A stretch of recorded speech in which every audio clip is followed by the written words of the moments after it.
Verso de número 22 e o verso número 23 diz assim: se alguns homens pelejarem e ferirem uma mulher grávida e forem a causa de que a morte, porém se não houver morte,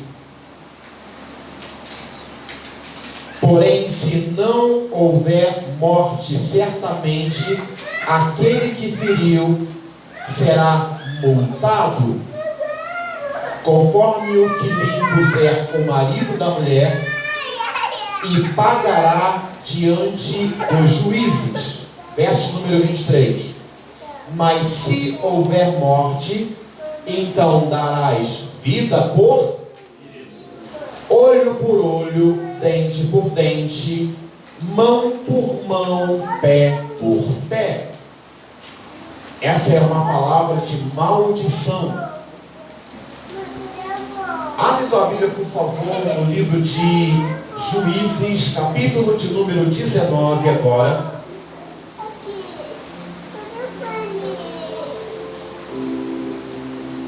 Desculpa, capítulo de número 9, do versículo de número 1 em diante. Deixa eu já iniciar falando sobre a questão espiritual. Essa palavra é uma palavra de maldição. Essa palavra ela está falando sobre a consequência de um assassinato. Os irmãos entenderam isso? Houve uma briga, né? Isso que a lei lá quer dizer, que ali é uma lei para o povo de Israel, para o povo judeu. Houve uma briga, e na briga alguém atingiu uma mulher grávida. E ela está para dar à luz.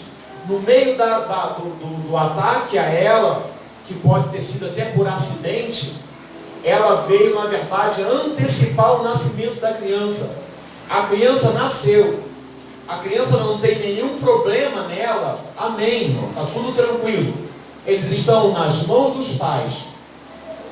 Mas se no momento em que a mulher sofrer o ataque, ela, na verdade, abortar a criança, o causador do aborto vai sofrer o dano que a criança sofreu. Vocês entenderam isso? Amém? Essa é uma palavra que define maldição. Essa palavra a gente vai ler sobre ela lá na frente. Se não me engano, na semana que vem, eu consegui não concluir hoje esse assunto com vocês. Na semana que vem a gente vai falar sobre o mesmo texto, mas aí eu vou falar sobre a questão do aborto físico, dos males físicos da questão do aborto. Aqui eu quero falar sobre a questão espiritual.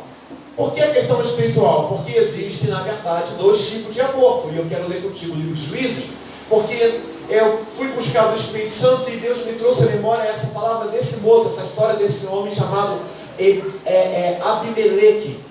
Esse moço chamado Abimeleque, na verdade, ele tem uma questão estranha na vida dele. Porque esse moço, se você pegar a Bíblia, você vai descobrir ali, ó.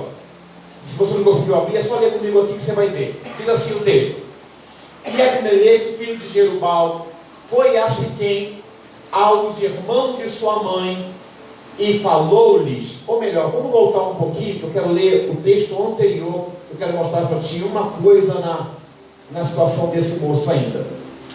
Capítulo 8, versículo número 30 para mim, Bruno, por favor, eu esqueci desse detalhezinho aqui. Capítulo 8, verso 30. Depois a gente lê o capítulo de número 9. Isso. Capítulo 8, versos número 30. Diz assim: e teve Gideão 70 o que ali, irmãos? 70 filhos, que procederam dele, porque tinha muitas. Presta bem atenção nisso. Olha o detalhe no texto. E sua concubina, que estava em Siquém, deu à luz também a um filho, e pôs o nome de Abimeleque. Desce agora o 30. Isso. Faleceu Gideão, filho de Joás, numa boa velhice, foi sepultado no sepulcro de seu pai Joás, em Ofra dos Abzeritas. E sucedeu que, quando Gideão faleceu, os filhos de Israel tomaram a se prostituir após os Baalins e puseram Baal-Berite por Deus. A palavra Baal-Berite quer dizer Senhor da Aliança. Versículo de número, agora sim, capítulo de número 9.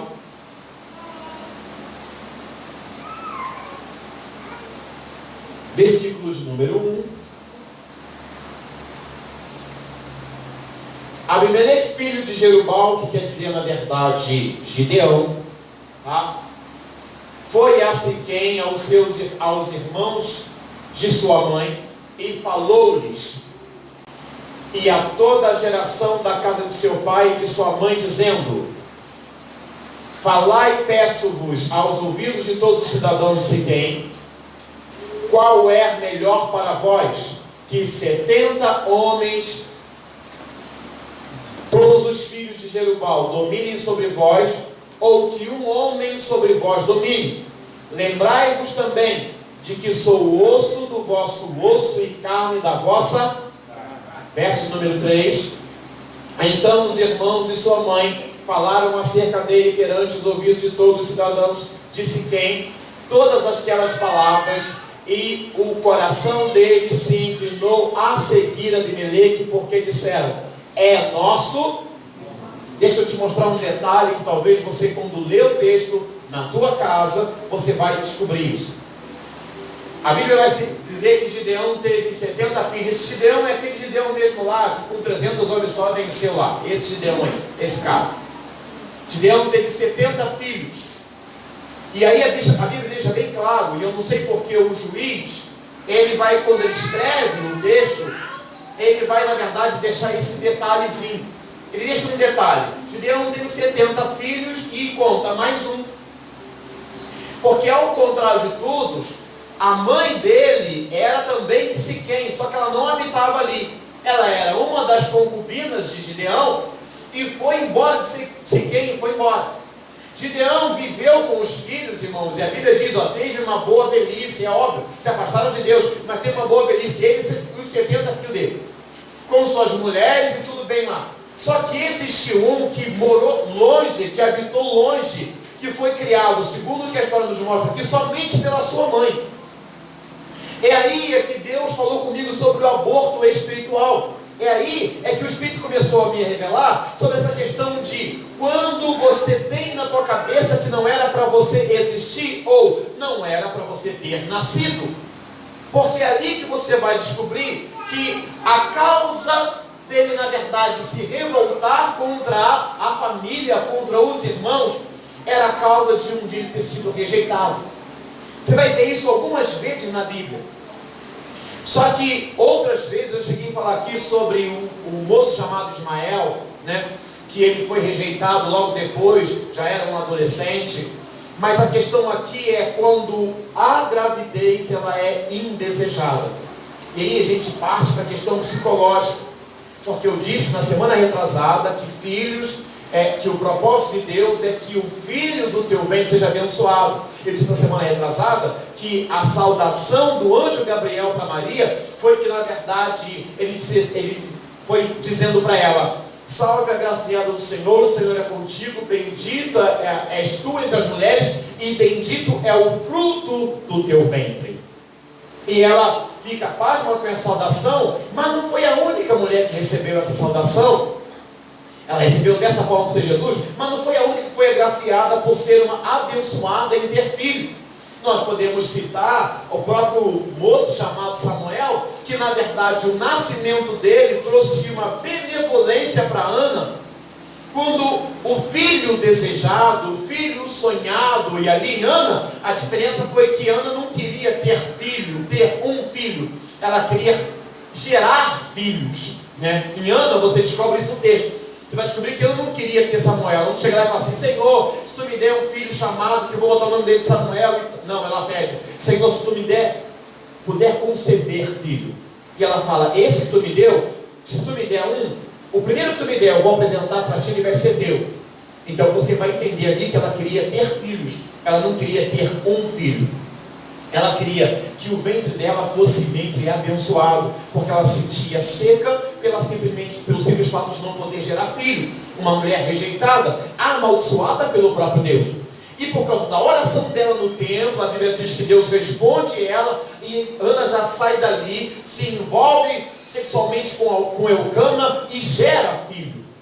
E dali por diante, Ana vai ter um monte de filho. Tem o cântico de Ana, quando ela se exalta, né, sem orgulho, mas dizendo: o Senhor me abençoou, eu era assim, assim, assim, o Senhor fez isso comigo, lá no 1 Samuel. Ponto. Você vai descobrir que desde quando, na verdade, Deus formou a terra, Deus colocou no homem e na mulher a capacidade de gerar filhos.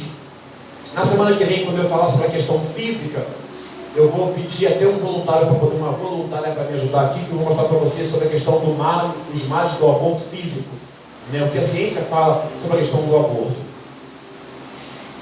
Aí presta bem atenção.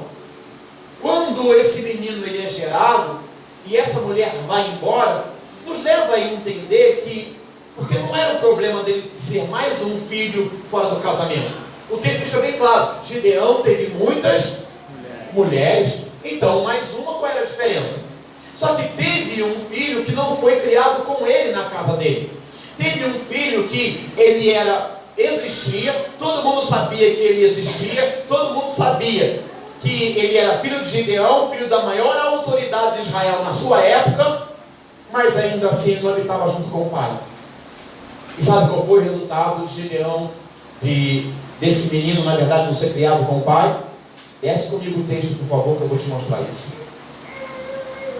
Versículos número 4. Alguém, por favor, traz um pouquinho da água para mim. E disseram-lhe 70 peças de prata da casa de Baal, e com elas alugou Abimeleque os homens ociosos e levianos que o seguiram, e veio à casa de seu pai a Ofra, e matou os seus irmãos e os filhos de Jerubal, 70 homens, sobre uma pedra. Porém Jotão, o filho menor de Jerubal, ficou porque se tinha escondido. O que leva um homem a matar todos os seus irmãos? O que tinha na cabeça desse garoto, ou desse homem, obrigado, filho, na cabeça desse homem, que faz com que ele, na verdade, não tenha problema em tirar a vida dos seus irmãos? Por que ele entendeu que a única forma dele ser aceito era matando os irmãos? Isso vai levar você a entender por que pessoas se prendem na droga e não conseguem sair. Por que pessoas, na verdade, estragam as suas vidas. Quando você, às vezes, até insiste com alguém e fala assim: oh, vamos lá na igreja, Jesus tem uma obra na tua vida, e a pessoa, às vezes, não consegue. Ou ela vem um dia e no outro dia já não vem mais. E ela faz um monte de promessa para o pai e para a mãe que vai sair da droga, que vai fazer, que vai se levantar, e não consegue. O que faz com que uma menina se entregue para um monte de homens, vai para o meio, igual a gente tem história aqui no bairro de Madame Machado, vai para o meio do mato, faz uma fila de homens e garotos, e seja lá o que for, e se entrega para eles? O que faz? Olha o mistério da multiplicação. Vocês estão pensando que eu sou o quê? O que faz? Obrigado. O que faz com que essa moça destrua a sua própria vida? O que faz com que o garoto saia e vai para o meio da favela, não tenha medo de morrer? O que faz com que um garoto na escola fique violento, sem medo de nenhum perigo, encare pessoas que têm capacidade para poder destruí-lo quase só com um peteleco, e ele é corajoso ao extremo? E você fala assim: menino, que doideira é essa? Por que tu é assim? Nossa, por que tu não tem medo de morrer não? Ele diz: não. Rapaz, sai da droga, rapaz, sabe o que isso faz mal? Eu diz: eu sei. Então para de usar isso. Ele diz: não. Qual é o teu problema? Ele diz: eu não sei. Mas quando você vai sentar com ele, que você vai virar amigo dele, que ele vai se abrir e dizer assim: não era para eu ter existido. Eu não era nem para estar aqui. E por mais que a avó dele, eu já preguei sobre isso aqui algumas vezes, por mais que a avó dele a ame e a proteja, briga com vizinhos por causa dele, brigue por ele, lá no íntimo dele, ele é uma bomba relógio. Eu já falei sobre isso aqui, de uma reportagem que saiu em São Paulo, de uma avó ser assassinada pelo próprio neto. Sabe por quê? Porque ela não quis dar dinheiro para ele usar droga. Ele assassinou a própria avó. Já contei aqui uma reportagem de um neto que estupra a própria avó. E aí você pergunta assim, onde estão os pais dessa criança? Eu já contei aqui para vocês vários episódios que a própria televisão relata de pessoas que são uma bomba relógio, que ninguém quer. Filhos que são lançados de casa em casa, que ninguém suporta. Filhos que são lançados de escola em escola. E realmente é ele que é o ruim, gente? Realmente é ele que é o grande problema? Porque quando você vai buscar para o conceito bíblico, teológico, você vai descobrir que a alma dele foi preparada para quando sair, passar pelo portal espiritual, que é o ventre da mulher, o ventre da mãe, tem esperando ele a própria mãe, que foi o portal para ele chegar, e o pai. E eu falei na semana retrasada, está gravado isso lá, que eu disse assim, olha, cada um tem o seu papel proeminente na criação dessa criança. O pai, a questão decisiva, o poder decisório, e a mãe, o poder afetivo. Quando esse cara pega e mata os 70 irmãos e contrata pessoas, ele pega utensílios da casa de Baal, igual a gente acabou de ler ali agora, pega e aluga, ele compra, irmãos, ele compra mão de obra, assassinos, para poder assassinar os irmãos dele. E ele faz isso sem nenhum tipo de medo. Talvez você conhece aqui pessoas que têm uma coragem absurda, pessoas que você olha assim e fala assim, pô, esse cara não tem amor. Uma pessoa que faz isso não tem amor. A gente às vezes fala assim, gente que faz isso não tem Deus dentro dele. Por que a gente não fala isso? Não, o cara que fez isso aqui não tem Deus dentro dele. Uma coisa que é muito comum, como pode um homem de 35 anos de idade violentar sexualmente uma criança de 3, 2 anos? Esse cara está endemoniado, mas é claro que está, querido. Porque ele tem um trauma dentro dele, um trauma de rejeição, e o trauma é uma porta aberta para o demônio entrar e fazer dele o que ele quiser. O sentimento de dor que ele tem, de rejeição por abandono paterno, abandono materno, e eu volto sempre a dizer, não é morte. Você pega 2 seres humanos, você vai pegar um que quando ele, logo após ele ter nascido, o pai dele morre, a mãe morre, ele é criado por avó. Aí você vai descobrir, ou por tios, que ele vai ter alguns ressentimentos de descobrir que o pai, que a avó ou os tios maltrataram ele. Mas ele não tem uma culpa dentro de si. Você vai descobrir que ele vai falar assim, não, eu queria ter conhecido meu pai e minha mãe. Qual é o teu maior problema? Não, eu queria ter conhecido, é diferente. Agora, uma criança rejeitada, ele não fala sobre conhecimento, ele fala assim, por que ele não me ama? Por que ela não me ama? A questão dele é diferente. Ele talvez recebeu um tratamento muito melhor do que aquele que os pais morreram. No caso dele, ele fica assim, por quê? Aí ele está lá no bem bom, a avó é rica, os tios são ricos, ele foi adotado por família rica. Na mente dele é assim, por quê? Outro lado ele vai perguntar para si mesmo assim, por que eu estou vivo? Por quê? Por que eu não morri no dia que eu nasci? Pior que ele morreu. Por que eu não morri no dia que eu fui gerado? Pior que ele morreu naquele dia. Porque a existência dele, essa existência estranha, prova que na verdade ele é espiritualmente morto. E necessário para ele é a mesma palavra que Deus falou lá, Jesus falou com Nicodemos, nascer de novo. Amém? Porque o nascimento tem a ver com aquele que me inspira. O nascimento tem a ver com aquele que desejou a minha existência. Uma criança não desejada, irmãos, é a mesma coisa que ela foi abortada. Não faz diferença. Ao passo que uma mãe descobre assim, não, olha que besteira que eu acabei de fazer, eu não queria ter essa criança, olha só, acabou com a minha vida, vou ter que trancar a faculdade, vou ter que fazer não sei o quê, vou ter que fazer não sei o quê, o que eu vou fazer? Quando esse pensamento entra na mente dela, esse pensamento que na verdade é um sentimento, ele vai produzido diretamente para a criança. Diretamente. Mas tem gente, viu? Amém? Você pode glória a Deus por isso? Tem jeito? Tem jeito. E aí, essa rejeição do ventre, porque nós lemos, eu quero repetir contigo, ó. Abre, por favor, a tua Bíblia no livro de Lucas, capítulo de número 1.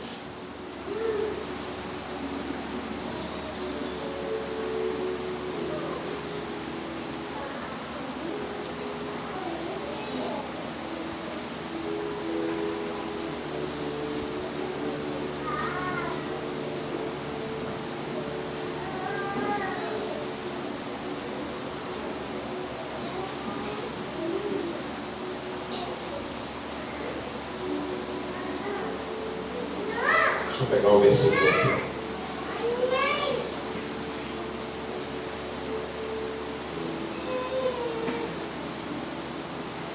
Versículo de número 26.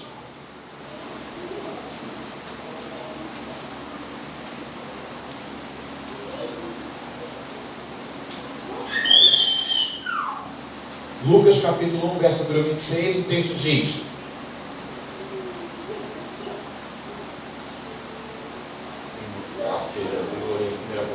e depois da... Desculpa. Assim... Ah, meu Deus, estou lendo lá embaixo. E no 6º mês, foi o anjo Gabriel enviado por Deus a uma cidade de Nazaré, da Galiléia, chamada Nazaré, a uma virgem desposada com um homem cujo nome era José, a casa de Davi. O nome da virgem era... Presta bem atenção que essa moça, ela era virgem. Se ela era virgem, ela não era casada, certo? Ela não tinha marido, ela tinha noivo. E eu quero te mostrar uma questão psicológica ali. Aí eu vou te dizer por que Deus, ele respeita uma menina de 16 anos e manda um anjo, antes de mais nada, avisar para ela um nascimento. Você vai descobrir que há uma diferença aqui. Isso, irmão, não tem a ver com Jesus, presta atenção, tem a ver com Maria. Tá? Não tem a ver com Jesus, tem a ver com Maria. Por quê? Porque se Maria falar assim, não, eu não quero gerar essa criança, Deus ia arrumar outra. Amém? Porque para Deus não é impossível. A Maria não era a única mulher. Maria era a mulher que Deus achou graça. Mas certamente podia ter outras. Presta bem atenção. Verso número 28. E entrando o anjo onde ela estava, disse: salve, agraciada do Senhor, o Senhor é contigo. Bendita és tu entre as mulheres. Verso 29. E vendo ela, turbou-se muito com aquelas palavras, considerava que saudação seria esta. E disse-lhe então o anjo: Maria, não temos, porque achaste graça diante do Senhor. Eis que em teu ventre conceberás e darás luz a um filho, e porás o nome de Jesus. Passa. Eis será grande, será chamado Filho do Altíssimo, e o Senhor Deus dará o trono de Davi seu pai. Reinará eternamente na casa de Jacó, e o seu reino não terá fim. Olha a pergunta de Maria. E disse Maria ao anjo: como, pois, será isso, visto que não conheço homem algum? Imagina se fosse hoje. A menina acabou, na verdade, de se formar, entrou, na verdade, no ensino médio e está com um monte de projeto. E ela está dentro do quarto dela, muito bem ali. Daqui a pouco aparece um anjo e fala assim: ô menina, hoje tu vai gerar e vai dar luz a um menino, um homem. Ela falou assim: pô, me guardei até a um garoto. Ela fala: me guardei até hoje para poder casar, virar princesa, seja lá o que for, e agora vou engravidar do nada.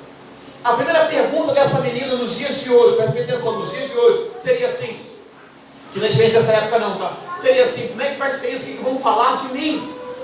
Sabe por quê? Porque se você for pegar a cultura judaica lá, você vai descobrir que uma menina da idade dela, se fosse achada grávida, ela era quase que, esperavam ela a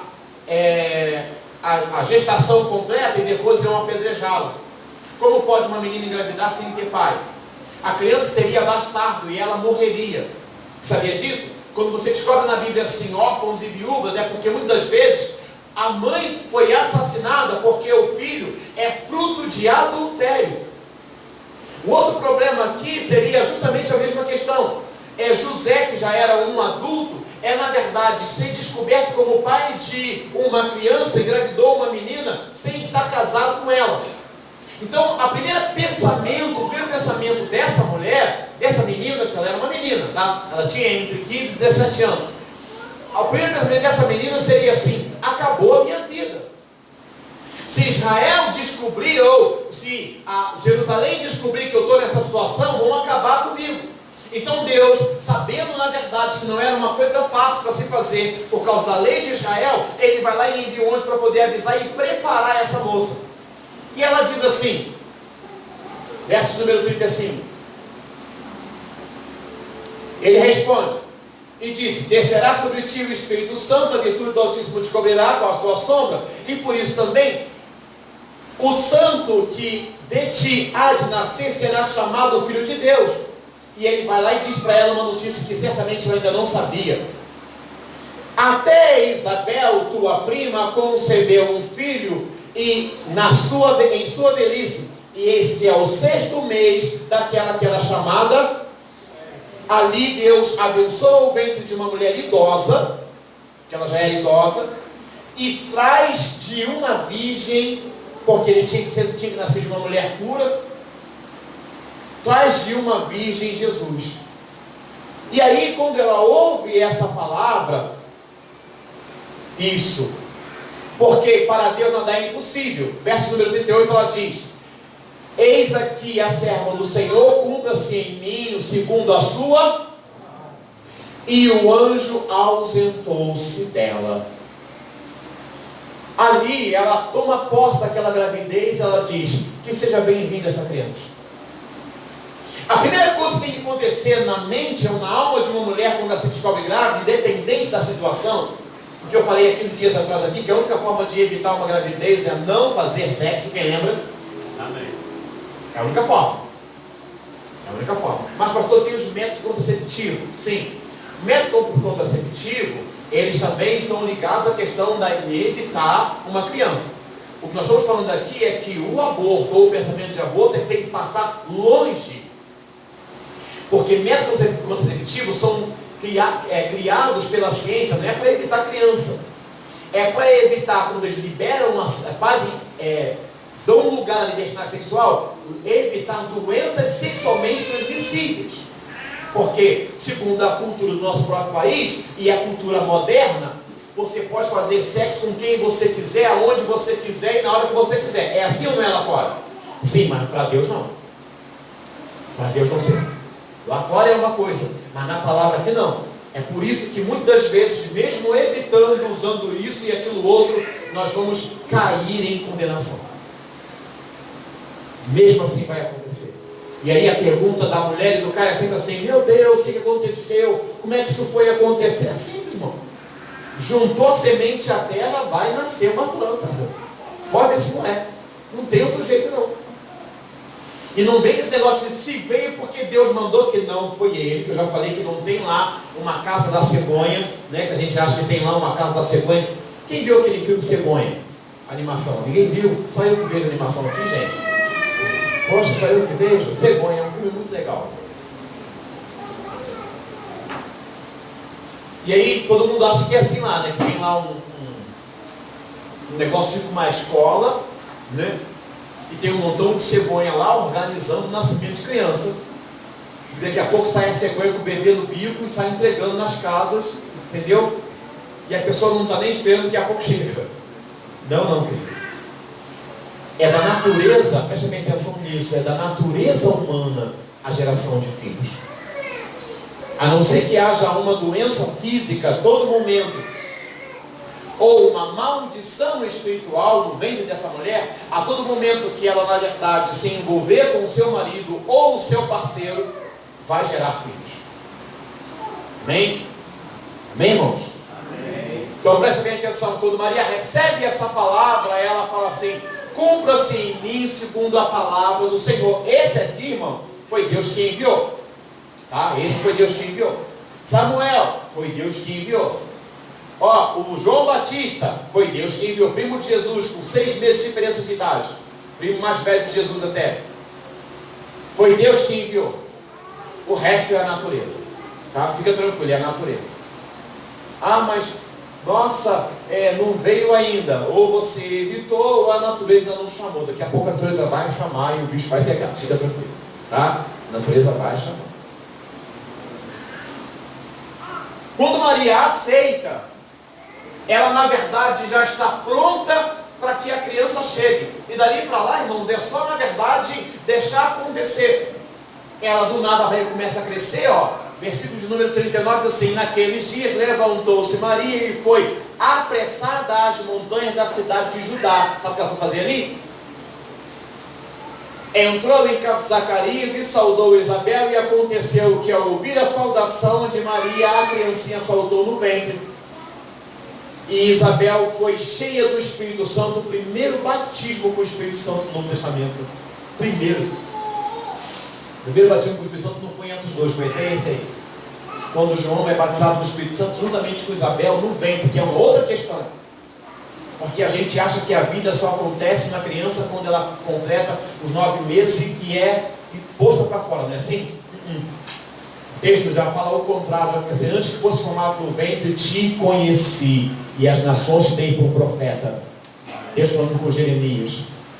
Uma criança, ela já é existente, ela já tem vida, no momento em que na verdade ela é ainda se misturou o óvulo com o zigoto. Eu vou falar sobre isso semana que vem para vocês. Nesse exato momento, ela já é na verdade existente. Quando a criança desce das trompas e vai para poder habitar no útero, para ficar colada na parede do útero, já é uma vida existente, amém?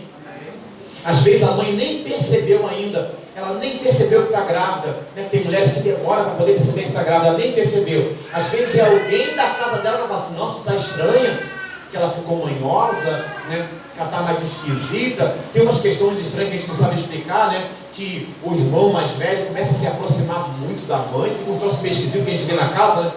E ela nem percebeu ainda. Aí chega alguém e fala assim: ô fulano, tu tá grávida, né? Assim, uma tia velha, sempre tem assim, uma tia velha, né? Sempre tem uma tia velha que fala assim: tá grávida, isso aí, ó, isso é cara de grávida, né? Tá com a cara de grávida, e às vezes ali tá com o quê? Uma semana de gestação. E a tia velha tá lá, tá grávida, fala assim: tá linguaruda, tá grávida nada, não sei o que, não sei o que. Quando vê, tá grávida. Nesse exato momento que ela descobre essa criança, o primeiro pensamento dela deve ser: bendito o fruto do meu ventre. Amém? Amém. O primeiro pensamento do pai deve ser: bendito o fruto do meu ventre. Mas por que eu estou falando sobre isso? É porque não é o que acontece. Não é. Por que não é o que acontece? Por causa da libertinagem sexual. Porque a televisão com novela, filmes e outras coisas mais, e músicas, dizem para você que você deve sim fazer sexo sem nenhum tipo de preocupação. E que isso faz parte da tua liberdade. E que você é livre para fazer, e que quem diz que você não deve fazer está errado. Que quando o teu pai fica preocupado com você, ou tua mãe preocupada com você, tem que soltar você e liberar você, deixar você fazer. E é aí que está o teu problema. E talvez, eu e você, talvez somos frutos disso. De rejeição que trouxe morte espiritual. Que faz com que a gente não se compreenda, não saiba quem nós somos, tenhamos distúrbios psicológicos aos montes, e nós na verdade não sabemos descobrir o porquê. Às vezes, querido, o problema da rejeição é até que depois a mãe chegou e descobriu que ela não vou assumir essa criança. Mas o primeiro pensamento dela é que contou, o primeiro pensamento dela é de resistência ou rejeição. E aí você vai descobrir que é muito comum, eu já falei sobre isso aqui, fizemos cura para algumas pessoas, se eu não me engano, há uns 2 anos atrás sobre isso. É muito comum você ver a criança sem saber que ela foi rejeitada, ela descobre que é rejeitada, é assim, ó. Ela sempre espera que uma família vai vir e vai dizer assim, ó, vim te buscar. E eu me lembro que na época eu pedi para levantar a mão, um bocado de gente, tipo eu também, levantei a mão e disse que eu esperava, minha infância inteira, que alguém viesse buscar. A infância inteira, um filho que é rejeitado, ele vai descobrir, o tempo já foi, ele vai descobrir que ele não se encaixa ali. Ele vai descobrir que na verdade naquela casa, aquele lugar não é o lugar dele. E muitas das vezes ele é o mais parecido com o pai, né? Muitas vezes é o mais parecido com a desgarrado. Mas quando você vai descobrir, ele não se sente filho. E juntamente com isso, logo depois, no crescimento da existencial dessa criança, aí a mãe ou o pai acaba declarando para ele assim: olha, sabe quando na verdade eu descobri que você estava no meu ventre e eu te rejeitei? Sabe que eu nunca quis que você nascesse? E muitos disso acontece em nossos lares. Eu peguei essa palavra, eu vou ter que parar por aqui, eu peguei essa palavra no livro de Juízes, porque é muito fácil a gente olhar e falar assim: como esse cara conseguiu fazer isso que ele fez? Mas é simples, irmão. Uma pessoa que está morto se preocupa com a vida. Eu cheguei a dizer várias vezes sobre isso. Eu fui lá no Rio de Janeiro levar uma pessoa para poder entrar numa clínica de reabilitação. Alguns aqui sabem de quem eu estou falando. E quando eu cheguei no meio do caminho, esses dias eu conversava com a própria pessoa sobre isso. Eu disse assim: olha, o teu problema é a tua casa. Porque muitas vezes para nós é a nossa casa que faz mal para a gente. É a nossa casa que é o nosso grande problema, que a gente não se encaixa naquele meio ali. Só que não só isso, também a nossa rejeição pessoal. Porque nunca vai ser normal. Quem aqui tem medo de agulha? Levanta a mão, por favor. Quem tem medo de agulha? 1, 2, mas ninguém tem medo de agulha? Olha, vocês são bons mesmo, corajosos. Olha, eu também tenho medo de agulha. Quando você assiste um filme, tem um filme muito antigo que fala... É um filme muito antigo, ele diz assim: 15 anos, drogada e prostituída. Filme muito antigo. Filme da década de 80 lá, é bem antiguinho o filme. E como outros mais filmes de pessoas que se envolveram com droga, que usaram as drogas que era muito comum na época, metanfetamina, que na verdade ficavam lá espetando o braço para poder injetar droga no corpo, no próprio corpo. E você acha mesmo que é normal que a pessoa faz isso pelo bel prazer? Que uma pessoa passa a noite inteira, irmãos, metendo no nariz em droga ou em bebida simplesmente porque ele quer se divertir? Você acha mesmo que é comum o cara ter coragem para enfrentar qualquer tipo de coisa e ser um suicida em potencial porque ele quer se divertir? Uma pessoa que está percebendo que ele está destruindo o próprio corpo, e tu acha que na verdade ele faz isso porque ele quer se divertir? É porque é falta de amor próprio. Agora, por que ele não tem amor próprio? Porque ele não foi amado. Porque o amor próprio você descobre quando alguém faz você descobrir. E só existe uma pessoa em primícia, eu vou parar aqui, que faz você descobrir o amor próprio. Depois dela, só Deus vai fazer de novo: o pai e a mãe. Amém? Só existem duas pessoas, o pai e a mãe. Nesse caso aqui, principalmente a mãe.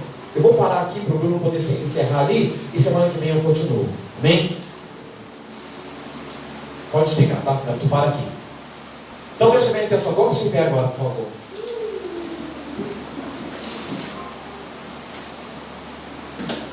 Na semana que vem, antes da gente, assim que a gente